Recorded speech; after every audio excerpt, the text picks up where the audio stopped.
You're now watching Showbiz Now, your daily showbiz update.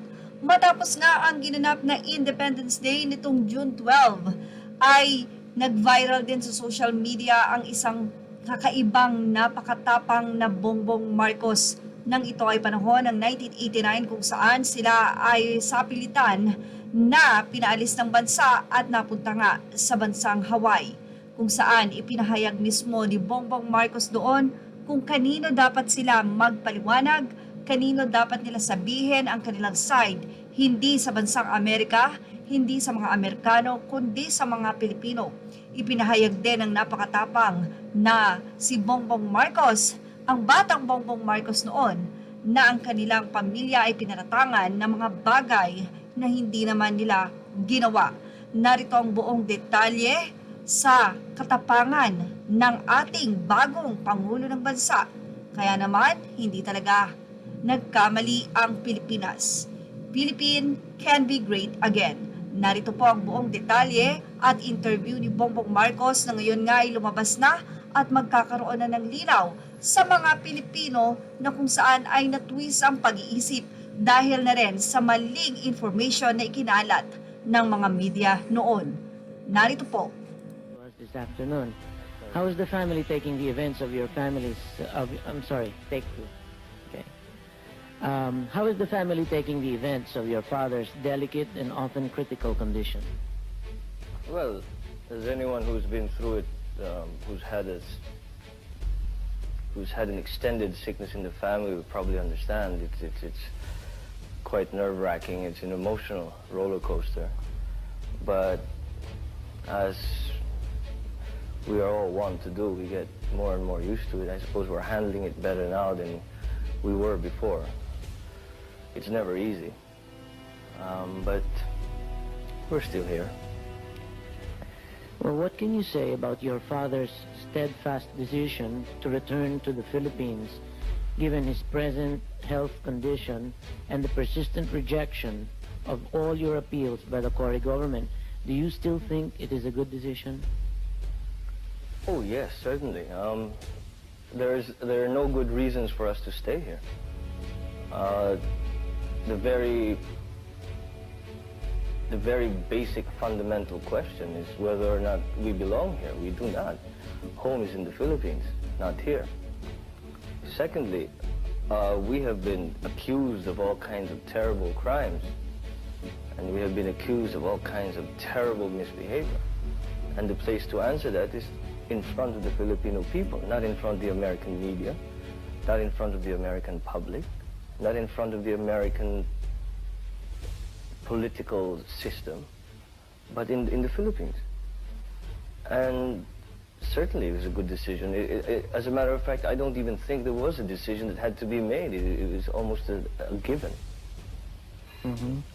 If you were your father, would your decision be exactly the same, or would you do certain things differently?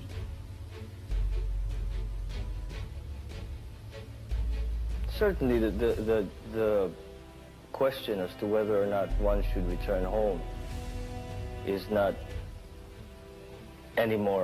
really a question any longer. To go home, certainly, yes. Do things differently?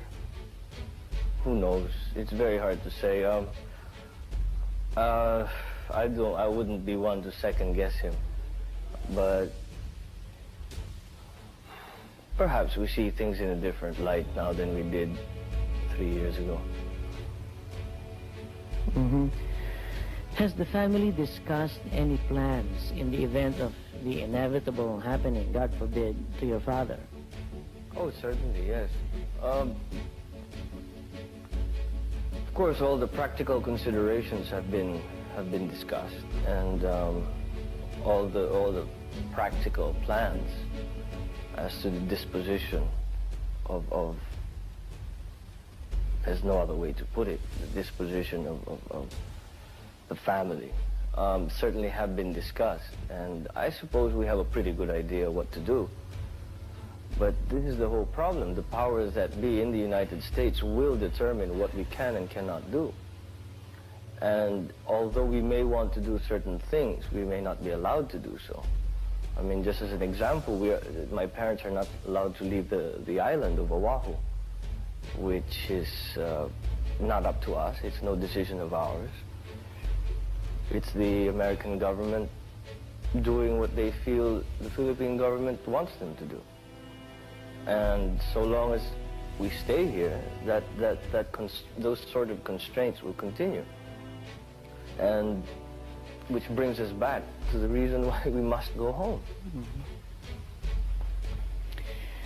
As the only Marcos son, and as the man bearing the name Ferdinand Marcos, do you think of pursuing your political career and taking up the cudgels for the Filipino people where your father has left off?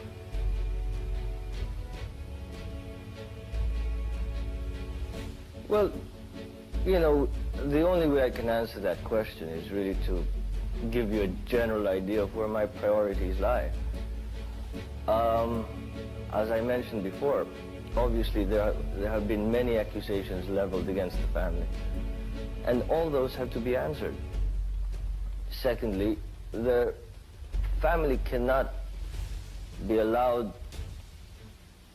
to just exist or just survive within the political milieu in the Philippines. There must be an element of self-determination in terms of our lives. And certainly we will work towards that, i.e. the legal questions must be resolved. The legal accusations must be answered. We must be able to live a life that is dignified and honorable. And it's a simple wish, but it seems to be something that they're not willing to give us, and therefore I will do everything I can to achieve that. As to a political career, well,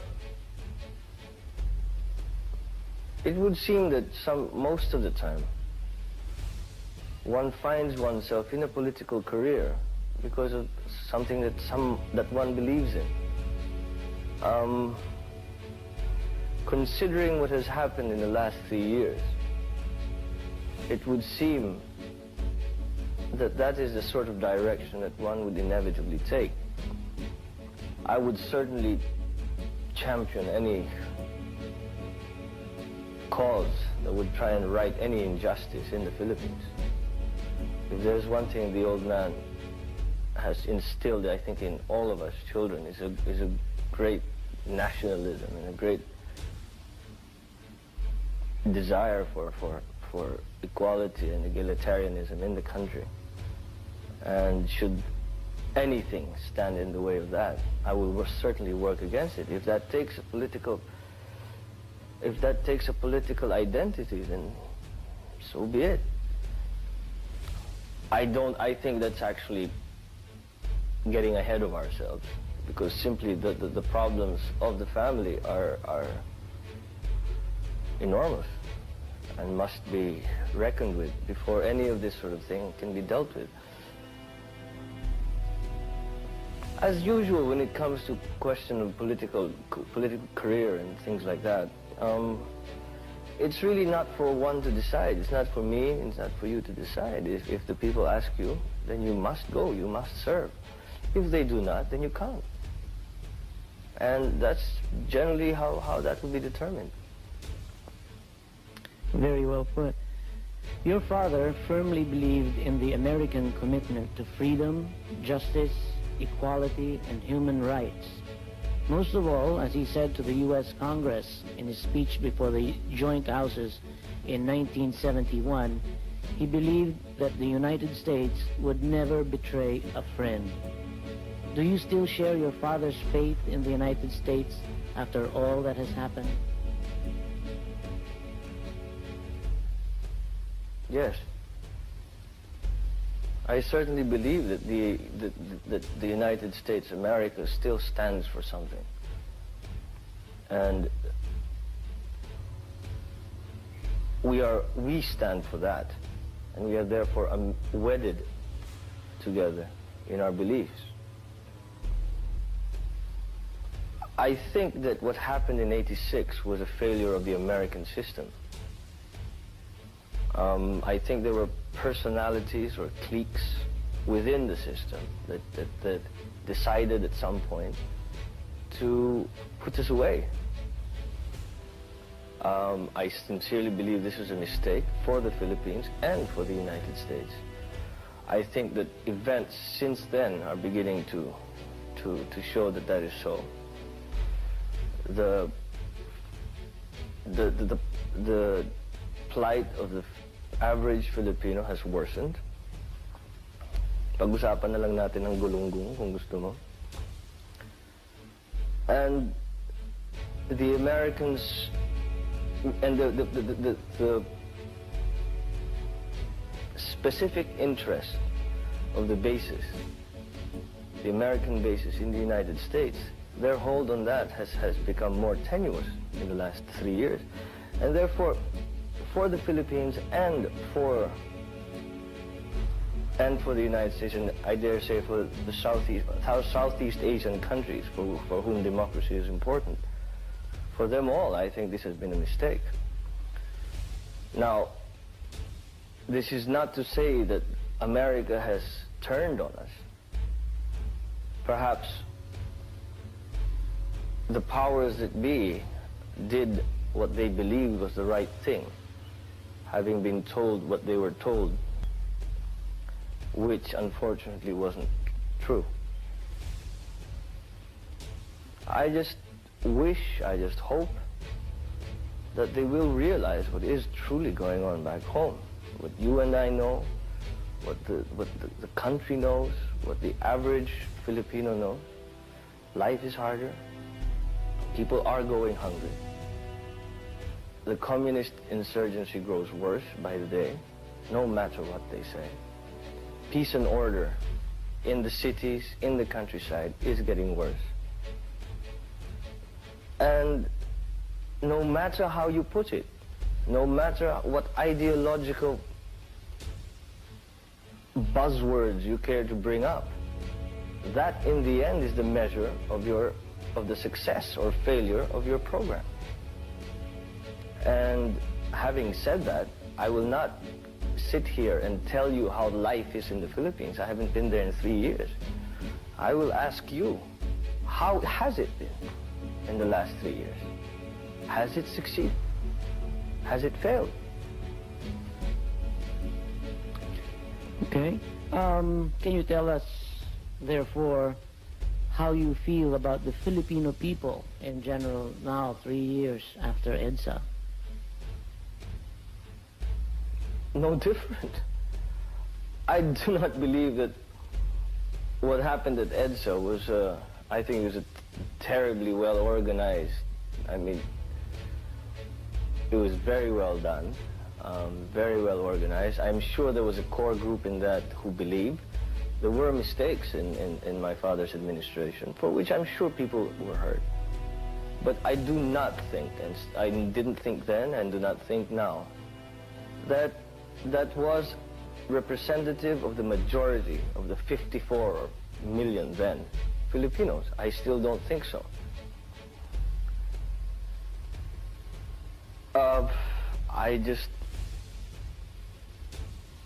First of all, there was no revolution. I never saw a revolution. We left because we did not want to kill fellow Filipinos. We left the palace to go to Ilocos. We were tricked into coming to Hawaii. And I don't see in that a revolution. I cannot see how that constitutes a revolution. I cannot see, you see, it's impossible for me to differentiate how do I feel about the Philippines. How do I feel about myself? I'm one of the Filipinos.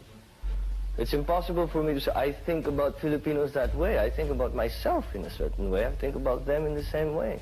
I'm a Filipino. I love my country. I love the people more than I love my country more than any other place in the world. I've been everywhere. I love my people more than any other people in the world. Perhaps I'm prejudiced. Now, so be it. And no, nothing has changed. Nothing has changed, not one tiny little bit. I can't see why it should. They haven't changed, I haven't changed. It's the same. Is there anything you would like to say to address yourself directly to the Filipino people, perhaps in our own language? Well,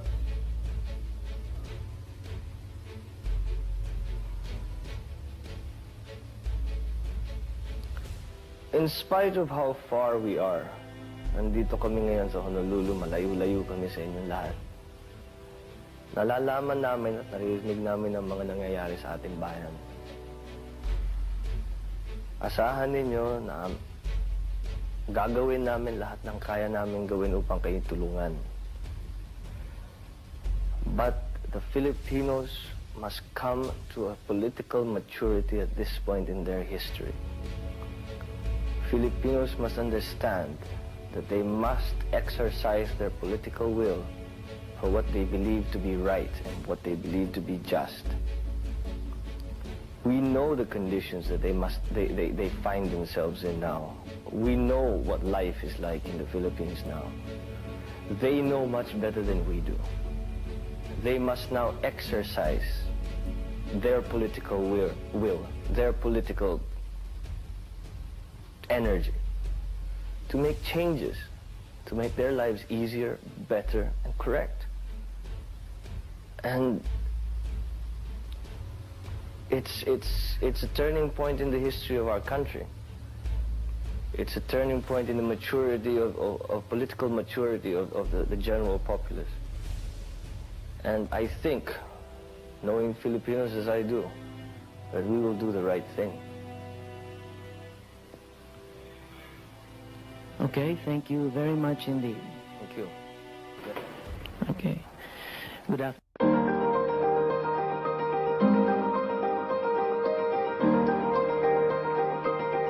Iyan nga ang napakatapang na Bongbong Marcos na ngayon nga ay pinasasalamatan ng 31 milyon na bumoto na kung saan ay binigyan na nga ng tsansa ang kanilang pamilya na kanilang linisin at ibahagi sa mga Pilipino ang kabutihan na nagawa ng kanyang ama. Yan ang ating showbiz stop update. Anong masasabi nyo dito mga ka-showbiz snappers natin dyan? Ilagay ang inyong opinion dito sa ating comment section. Images are all credit to the rightful owners and thank you for watching Showbiz Now.